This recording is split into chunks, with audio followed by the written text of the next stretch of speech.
First thing, I want to celebrate the fact that the Trust Show podcast has been on the air for 3 years as of last week. It now has 149 episodes, including today's episode, and I would estimate that it has over 120 hours of content, and it's all free and available to you. Now to today's episode. There is a question that I'm often asked, and that's, what is trust?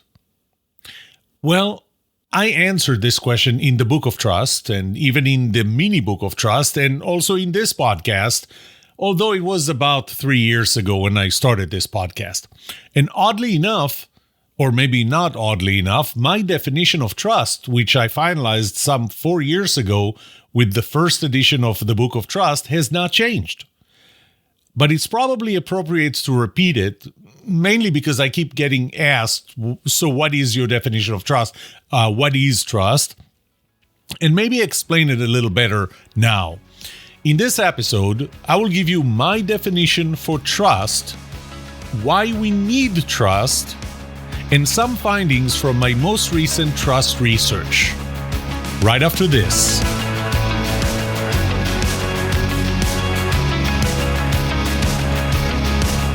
Welcome to the Trust Show. I'm Yoram Solomon, your host, the author of the Book of Trust, and facilitator of the Trust Habits Workshop. My mission is simple. I want to help you form habits that build your trustworthiness, because the answer to this question will have the biggest impact on your personal and professional success or failure. Can I trust you?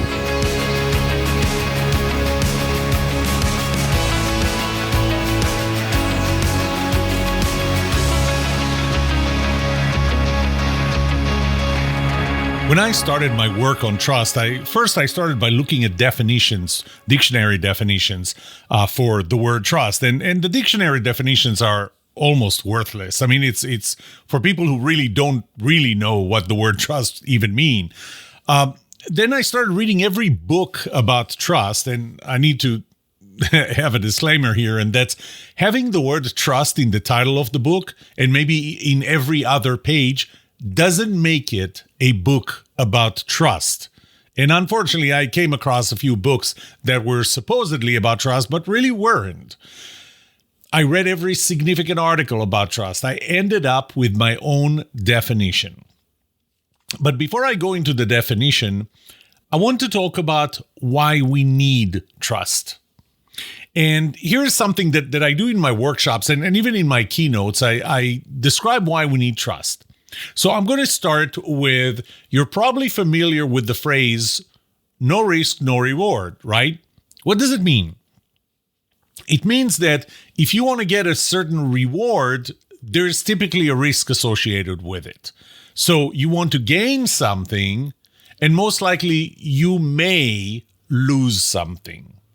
Sometimes the certainty of losing something is pretty high in order for you to gain whatever it is you want to gain. But typically it's you want to gain something and there is a risk that you're going to lose something. Think about going to the casino, okay? When you go to the casino, why do you gamble? You gamble because you look at the reward that you can get, right? Which is money. But there is a risk, and the risk is that you lose the money that you came with. So the reward is you're going to get money that you did not come with. The risk is that you're going to lose money that you did come with. So we typically start with wanting a reward. There's a reward up there, and we want to get that reward. And unfortunately, there's risk associated with it. Now, I have to distinguish two terms here, and that's risk and fear.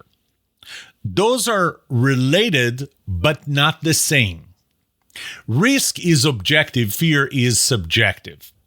Risk, if, for example, let's go back to the casino example. If I'm going to the casino with $1,000 and I'm going to spend $1,000 on chips, on slot machines or anything, what is the risk to me? The risk is that I lose $1,000. That's the risk. It's very objective. I came with 1,000, I'm going to lose 1,000. And I'm not assuming that I'm going to put more money. I'm limited to 1,000. How about you?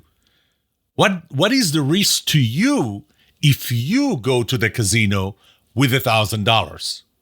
Well, the risk is exactly the same. Again, because risk is objective. The risk for you is to lose $1,000. But what if my bank account has $10,000 total and your bank account has $1 million total? My fear of losing $1,000 out of the 10,000 that I have is much bigger than the fear that you have of losing the same $1,000, but for you it's out of $1 million. So the risk is objective and it's the same for both of us if the risk is the same for both of us, but the fear is different. And whenever I talk about risk, I actually am talking about fear, but I am still going to use the word risk. Okay, so I'm just going to look at risk as subjective, but really, again, refer to fear. So if I'm going to look for a certain reward, it comes with a certain risk or fear, both actually. Will I take this risk? This is where we go into the risk tolerance bar, and we have different risk tolerance bar or fear tolerance bar. And for some people are more risk taker, which means that the bar for them is higher. Some people are less risk tolerant, which means the bar for them is lower. And the thing is, if you're about to take a risk that is above your risk tolerance bar, you feel danger. We don't like feeling danger. But if the risk that you're about to take comes below your risk tolerance bar, then you feel safety. You know, what's the worst that can happen? I'm willing to take this because it's below my risk tolerance bar. So, the risk tolerance bar is what distinguishes the risk that we're willing to take from the risk that we're not willing to take. But what happens when the reward that we are seeking is high enough to create a risk, a potential risk? Well, risk is potential by definition for potential loss that goes above our risk tolerance bar. What can we do? And this is where trust comes in. What we can do is trust someone to bridge that gap, that risk gap, to take us from the level of risk that we're not willing to take to a level of risk that we are willing to take, simply because we trust them to bridge that gap. So this is my definition of why trust is important and where trust plays a role, and why do we need trust? We need trust to bridge the gap between the risk that we're about to take to get a certain reward to go below our risk tolerance bar.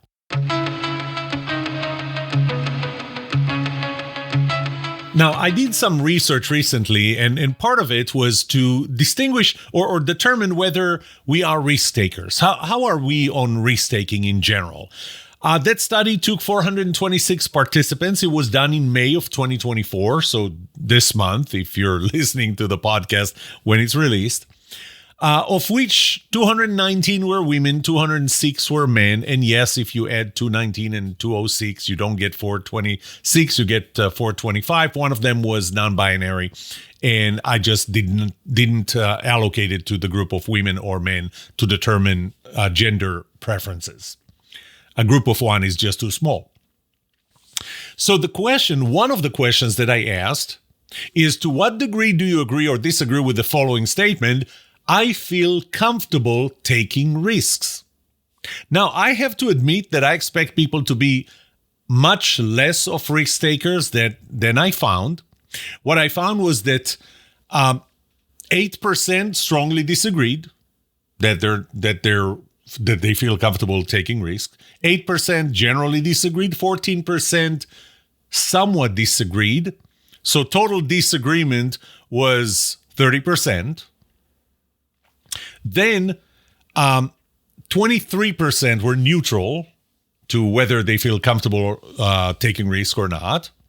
26% were somewhat in agreement, 11% generally agreed, 10% strongly agreed. So a total of 48% actually said yes, that they agree, that they feel comfortable taking risk. However, because there's 26% that only somewhat agreed to that, one thing that I do with this survey, as you can see, it's a 7-point scale, and point number 4 is neutral. I look at it as a narrow neutral, so those who specifically said neutral, and then as a wide neutral, and in that I include those who said, I somewhat disagree, I somewhat agree, and now we had a very broad middle, a very broad neutral of 63%. And so only 21% said generally or strongly they agree that they feel comfortable taking risk. 16% said that they generally or strongly disagree. But overall, in both cases, we still see some, even if it's a small, preference towards we are taking risk. I then wanted to see if there is a gender difference here, and I actually did find a significant gender difference. Who do you think is more of a risk taker, men or women? Now, I could now tease you and say, I'll remind you that last week when I shared who feels more strongly that you get what you paid for, I thought it was going to be women. It was actually men. But this time it was exactly what you would think that it is. So gender-wise, men said 53%, or 53% of men said, yes, I feel comfortable taking risks, compared to 42% of women. 35% of women said, no, we don't feel comfortable taking risks, compared to 24%. So there is an 11% difference in both ends. Men are 11% more willing to take risk. Women are 11% less willing to take risk. And the neutral was pretty similar. But that is a significant difference between men and women. Then I looked at age. Do you think that there is a difference between, my survey was limited to the age range of 18 to 65. Which one do you think is more willing to take risk, or is there a difference? And I found the difference. I found a pretty significant difference. And it was that at the age of 18, on average, they ranked 5 out of 7. So they put it on very close to 5, which is, I somewhat agree that I feel comfortable taking risk. At the age of 65, it was only 3.5. So it's between neutral and somewhat disagreed that I feel comfortable taking risks. So that's pretty significant. First of all, it's on the opposite side of the neutral. So at the age of 18, we're more willing to take risk than at the age of 65. And again, it's a pretty significant impact. I mean, if I did that percentage-wise, we are actually 42, almost 43% more willing to take risk when we're 18 compared to when we're 65. And by the way, I found a very strong statistical significance to that difference, to that correlation between age and willingness to take risk. So not only that it was a very significant correlation, but it was also statistically significant, which means that it can be used to predict. So let me go to the definition of trust. And I'm going to use my definition. Again, I read a lot of books, a lot of articles, a lot of definitions, and came up with my definition, which is, trust is your willingness to accept the negative consequences of giving control over something you have to another person/thing, expecting them to do their best to minimize those possibilities or consequences. Negative consequences, that is. Let me first read it again, and then I'm going to unpack it. Trust is your willingness to accept the negative consequences of giving control over something you have to another person or thing, expecting them to do their best to minimize those possibilities for negative consequences. Let's unpack it. Let's break it down. First, it's your willingness, which means that trust is not a mandatory thing. You don't have to trust. You don't find yourself in a position that you have to trust. I'm assuming you always have the ability or the willingness or the decision power to decide that you're going to trust. You may not have other options, but it's still your decision. Trust is a conscious decision that we make. That's your willingness.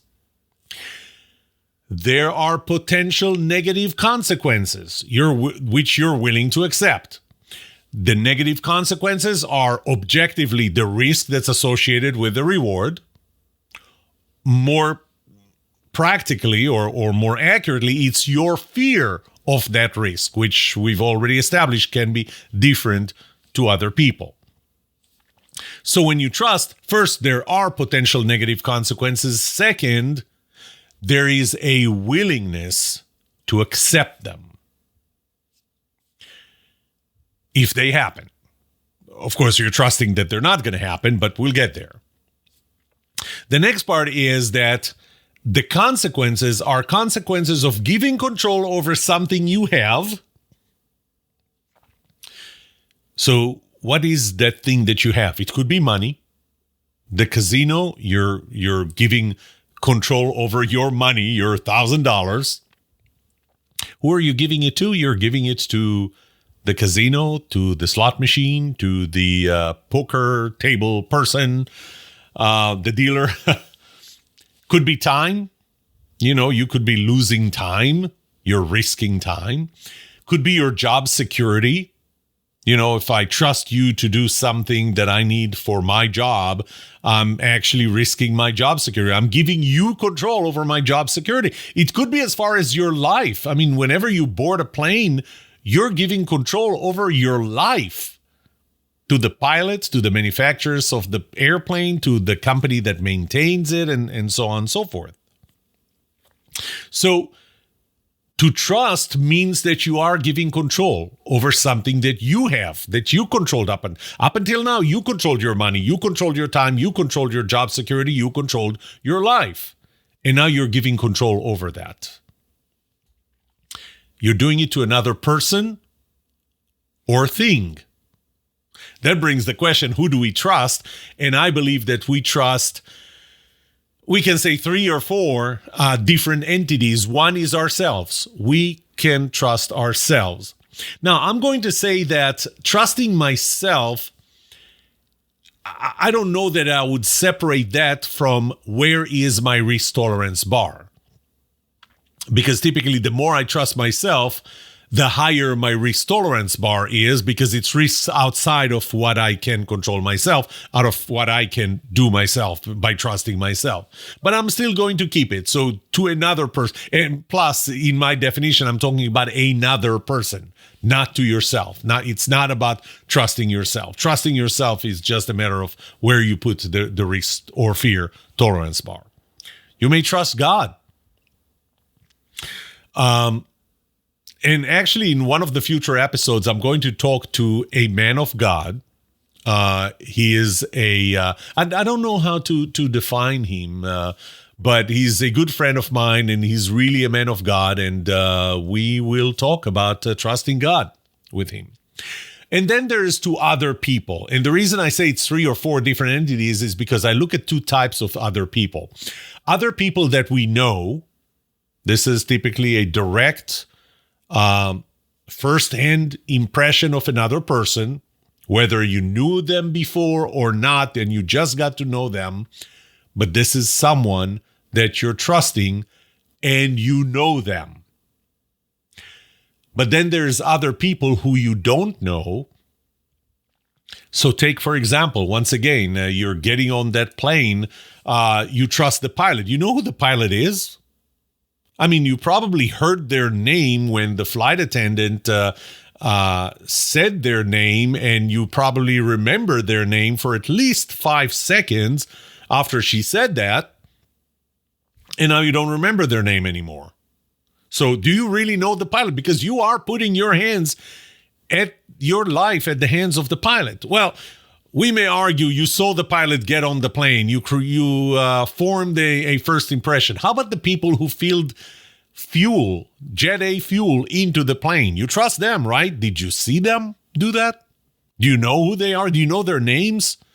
The people who built the plane, maintained the plane. There are a lot of people here that you're trusting, whether you like it or not, that you don't know.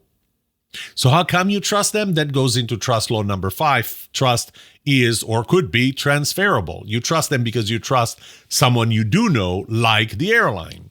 So you trust the airline, you know the airline. Based on that, you trust other people. But you may be trusting another person. So you're giving control over something you have to another person or thing. And when I say thing, the airplane, you're trusting the airplane, but the airplane is really a proxy for the people who built it, maintained it, and so on. And the last part that's important, that was, by the way, the last part that I added to my definition, is that you are expecting them to do their best to minimize the possibility of the negative consequences. So trusting someone is not just giving them control, but it's giving them control, expecting them to lower the risk and bridge that gap between the actual risk that you're taking or your fear of that risk and your risk tolerance bar. Now, I say that you're expecting them to do their best, but maybe it's not their best. Maybe it's just whatever it takes to minimize the possibility of the consequences, to get you to below your risk or fear tolerance bar. Maybe it's not their best. Maybe they don't need to exercise their best to get you there. Then there are several questions. One of them is, do they have the capacity or the capability to do that? I mean, for you to expect them to reduce that trust, when you trust the pilot and you expect the pilot to reduce the risk to your life by him or her not knowing how to fly that plane, do they have the capacity to do that, the capability to do that? They have to have that capacity or capability, but they also have to have the willingness. They have to have the willingness to do that. And I'm adding one more component, and that is they have to have the knowledge that you rely on them. Now, did the pilot board the plane and first went through the airplane and asking, are you trusting me with your life? Are you trusting me with your life? Are you trusting me with your life to all the passengers? No, they didn't. But they still know that the passengers do trust them with their lives. When they make decisions, life or death decisions, they have to know that passengers' lives depend on it and that the passengers do expect them to minimize that risk. So there is the knowledge. So when you expect them to do their best or to do whatever it takes to minimize the possibility or for negative consequences, you're also trusting that they have the capacity or capability to do that, the willingness to do that, and the knowledge that you're relying on them. One more thing that I would add again is that when I talk about trust, and I said that trust is your willingness, I want to remind you of trust law number 1, and that's that trust is continuous. It's a degree. And so my definition actually is that the level of trust that you have in another person is the degree of your willingness, or the degree to which you're willing to accept the negative consequences of giving control over something you have to another person or thing, expecting them to do their best to minimize those possibilities or consequences. So that's my definition of trust. There has been a lot of research done on who do we trust the most, who do we trust the least. But I asked in my survey a general question, that is, do you think people are trusted? Or my specific question was, to what degree do you agree or disagree with the following statement? People can generally be trusted. That's it. People can generally be trusted. Do you agree or disagree with that? Again, I'm going to say that I was a little surprised. I expected to get more of a disillusioned, pessimistic approach that says Generally, we think people cannot be trusted, but actually what I got was pretty fairly even. I got 9% said they strongly disagreed that people can generally be trusted. 10% generally disagreed. 16% somewhat disagreed. So total of those who had the word disagree there was 36%. 36% said that we somewhat generally or strongly disagree with the statement people can generally be trusted. 23% were neutral, which is pretty broad, again. And I should say that the halfway point is right there in neutral, and or the median is in neutral. And then 24% said somewhat agree that people generally can be trusted. 12% said they generally agree with that statement, and 5%, only 5%, said they strongly agree that people can generally be trusted. That puts the total at 42% said yes. They somewhat agree generally or strongly agree that people generally can be trusted, and 35% said no. They disagree somewhat generally or strongly disagree that people generally can be trusted. And again, the median was in neutral, mainly because they're 23%, so not a big difference. When I compared men versus women, I did see, again, significant differences. Whereas it was 42% who said, yes, people can be trusted generally, it was 46% of men. So men are more trusting than women. 46% of men said yes. 37% of women said yes. But here's an interesting thing. When it came to no, I don't agree that people can generally be trusted. Men actually said no more than women. So men, I would say, were more decisive on whether men or women can be trusted, whereas women had a much bigger medium or neutral, 28%. 28% of women said were neutral on this versus only 18% of men, and on average, 23%. So, but in general, I would say that men were more trusting than women. Now, as far as age, I found very little difference in my survey of 426 participants, and it was not statistically significant enough, the correlation between them. But Pew Research, back in 2019, did a study. They wanted to see if there is an age difference, and they did find an age difference. And I'm going to read to you one thing that I found from one of their surveys in 2019.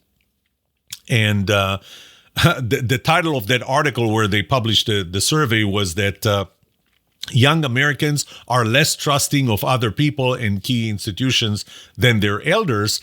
The statement that was posed to them was kind of the opposite of my statement. My statement was people can generally be trusted.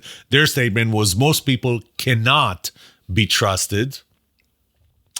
And 60% of those ages 18 to 29 agreed with that statement versus only 29% of people aged 65 and above. So it was double. It was double the number of people at the age 65 who disagreed with the statement that people cannot be trusted. So it's a double negative. So in other words, they agree that people can be trusted versus 60% of 18 to 29 or the millennials who agreed that people cannot be trusted, or in other words, disagreed that people can be trusted. It is time to summarize, and I'll start with my definition of trust. Trust is your willingness to accept the possible negative consequences of giving control over something you have to another person or thing, expecting them to do what it takes to reduce that possibility and consequences. We trust. Why do we trust? We trust because we want a reward, and the reward comes with risk. We are afraid of that risk more than our acceptable risk or fear tolerance bar. And we need to trust someone to bridge our fear to a level that we are willing to take, a more manageable level. Risk is relative. Risk is also continuous. So it's not that I trust or I don't trust. It's how much do I trust. It's the degree to which I'm willing to accept those consequences. And, when I try to, in my research, to find out if we are risk takers or not, we're somewhere in the middle. Men are more risk takers than women. Shouldn't be a surprise. Young people are more risk takers than old people. That shouldn't be a surprise. And finally, we feel that people generally can be trusted, but, it's not strongly. The median is still neutral. Men are a little more trusting than women. But also men are more definitive on whether they trust or not compared to women. That's it for today. I hope this made you think a little differently about trust. May trust be with you. This was The Trust Show.